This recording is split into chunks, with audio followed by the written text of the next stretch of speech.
Hey folks, in this video I'll go through the latest Select Pro features and improvements in version 0.3.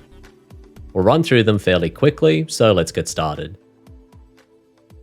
While in face mode, if any UV seams are detected, you'll now see the option to select the UV island linked to your active face. When you have any vertices, edges or faces selected, you'll notice the Select More option near the bottom of the list. We've only added Select More for now, since it's used more often than Select Less, but let us know if you'd like to see Select Less included by default too. Though it's worth mentioning, we're still actively working on a system that'll let you easily add your own predictions to the list if you want to customize the Select Pro menu.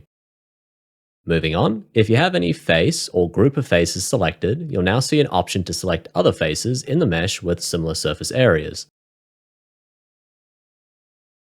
Mirror selection is now more consistent across vertices, edges, and faces whenever mirrorable selections are possible. In edge mode, if you select two edges along a ring, you'll get the option to select an edge strip, essentially a partial edge ring loop. In object mode, you'll have the option to select objects with similar names. This works in two ways. First, it performs a direct name comparison after removing any affixes, such as the .001 or .002 suffixes from duplicate objects, or prefixes and suffixes like L and R, left and right, high and low, etc. Second, it calculates the Levenstein distance between the active object's name and all the object names in the scene. This lets you control how many character edits are allowed for two or more objects to be considered the same by name, making it really useful for selecting objects with similar names even if they have custom affixes or non-standard naming conventions.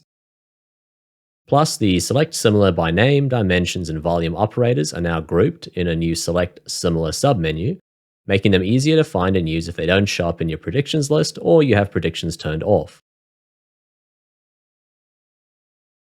Up until now, Select Pro has only had a single key binding, the A key, which opens the prediction menu. But moving forward, we're introducing a second shortcut, which you'll activate with a double click of the left mouse button, or with the right mouse button if you have right-click select enabled.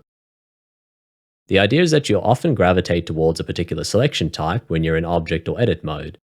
For example, in object mode, you might always use Select Similar Dimensions. Instead of selecting an object, opening the prediction menu, and then making your choice, you can now just double-click an object and have it run automatically. Or maybe you're UV unwrapping models and want to double-click an edge to select a contiguous path. Or double-click a face to select the associated surface. Or double-click a vertex and run Select by Proximity. You get the idea.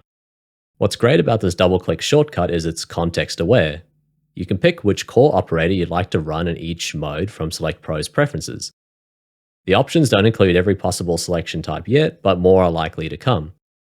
If you use right-click selection in Blender, just enable the Use Right-Click Select option, save your preferences, and restart Blender. Select Pro will then rebind the shortcut from left mouse double-click to right mouse double-click. It's also worth noting that this shortcut works while holding down the Shift key, so you can perform extended selections, like quickly selecting multiple contiguous paths. Of course, if you ever want to perform a selection that isn't supported by double-click, the core Select Pro menu is still your go-to for all selection types.